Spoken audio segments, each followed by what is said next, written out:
안녕하세요. 라이프 메카닉입니다. 오늘도 저의 영상을 시청해 주신 여러분 진심으로 감사드립니다. 여러분이 있기에 희망이 있습니다. 그리고 변화될 수 있습니다.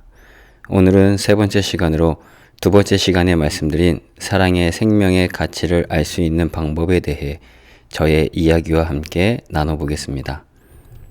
여러분이 생각하는 사랑의 생명은 무엇입니까? 혹 한 번도 생각해 보지 못한 단어입니까? 솔직히 저도 알지 못했습니다. 그런 것은 생각할 여유가 없었습니다. 어떻게 하면 돈에 구애받지 않고 살 수 있을까? 어떻게 하면 돈을 많이 벌 수 있을까? 라는 생각만 했으니까요. 그런데 너무도 아이러니하게 돈을 생각할 때보다 사랑의 생명을 조금이나마 깨닫게 된 지금 더 여유롭게 살고 있습니다. 다시 본론으로 돌아와 지금까지 저의 삶에 함께한 것이 있었습니다. 그것은 종교이고 신이었습니다. 그런데 나에게는 아무런 도움이 되지 못하고 오히려 저의 삶을 빠져나올 수 없는 철장에 가두고 터널 속에 집어넣은 것이 종교이고 신이었습니다. 그 이유인즉슨 저희 아버지께서는 목사님이신데 저는 그것이 너무도 싫었습니다. 더군다나 아버지는 저에게 너는 목사가 돼야 한다는 말을 머리에 세뇌가 되도록 말씀하셨습니다. 그런데 정작 저는 신조차 버린 존재라 생각하면서 나에게 신은 없다는 확신을 가지고 살았습니다. 그리고 저의 삶은 아버지의 아바타로 인생을 사는 것 같았습니다. 어느 정도였냐면 타고 다니는 자동차에 엔진 오일을 교체하는 것도 내 뜻대로 못하고 아버지에게 묻고 또 묻고 그러자 아버지는 되려 큰 소리를 치시면서 네가 결정해 라고 말씀하십니다. 그러면 저는 망치로 한 대 맞은 것처럼 지금까지 그렇게 살아본 적이 없는데 어떻게 하라는 거지 하면서 억울한 마음이 들었습니다. 너무 싫어 반항도 해봤습니다. 어려서부터 술, 담배를 했습니다. 유흥으로도 빠졌습니다. 별짓을 다 했지만 스스로 할 수 있는 것이 없는 완전한 패배자의 삶을 살았습니다. 그런데 제가 사랑과 사람 치유 센터를 통해 제가 없다고 확신한 그 신이 직접 생명의 가치를 알게 하셨습니다. 여기서부터 진정한 신에 대한 이야기가 나옵니다. 센터에서 세미나를 하는데 기도만이 모든 문제를 해결한다는 것입니다.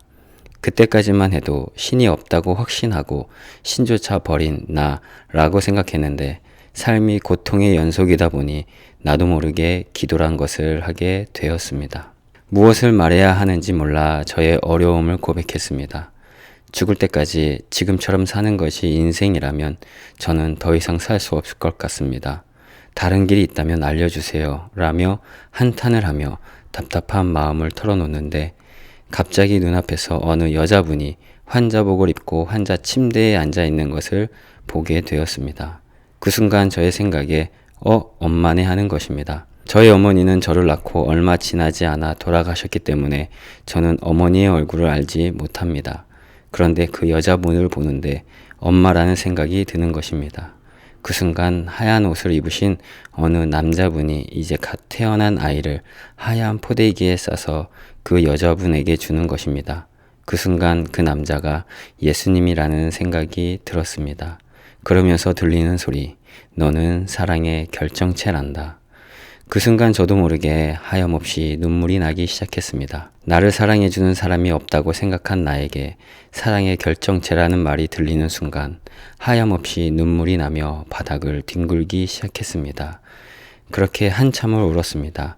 예수님께서 갓 태어난 저를 엄마에게 전해주는 그 모습을 보는데 저의 인생에서 처음으로 가장 오랫동안 통곡의 눈물을 흘렸습니다. 한참을 울고 있는데 이제는 여자의 음성이 들렸습니다. 너는 나의 사랑의 결정체란다. 나는 너를 사랑한다 아들아.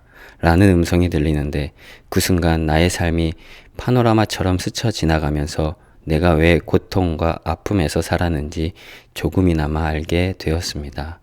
그 이유는 밖에 나가면 저는 부모도 없는 사람처럼 행동했고 부모님의 이야기를 하기 싫어했습니다.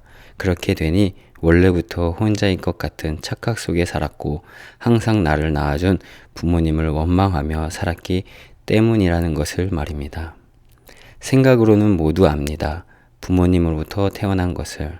하지만 그 진실한 의미를 깨닫기 위해서는 세상의 지식으로 교회를 다닌다고 해서 알 수 있는 것이 아닙니다.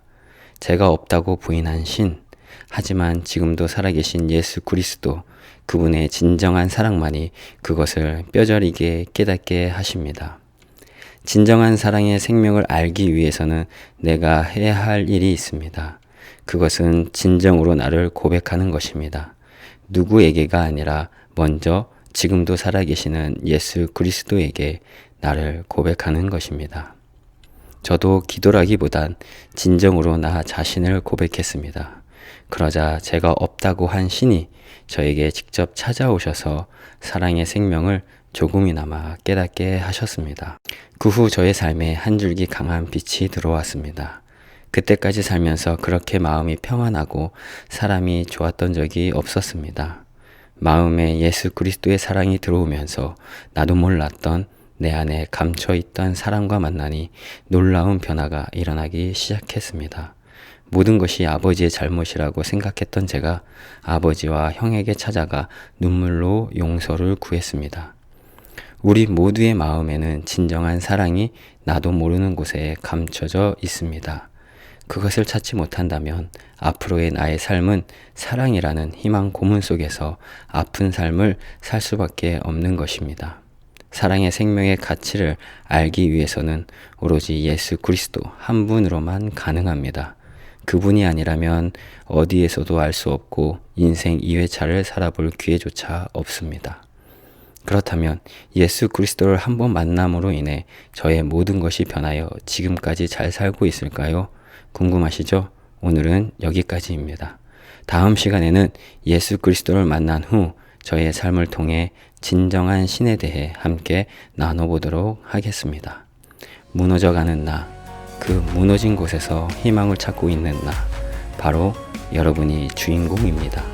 지금 마음에서 뜨거운 희망이 꿈틀거리는 여러분이 인생 2회차의 주인공입니다. 지금까지 라이프 메카닉이었습니다. 오늘 영상에 대해 여러분의 생각이 궁금합니다. 댓글 부탁드리며 구독과 좋아요, 알림 설정은 여러분의 사랑입니다. Rise up anew, 당신에게도 떠오릅니다. 인생 2회차가.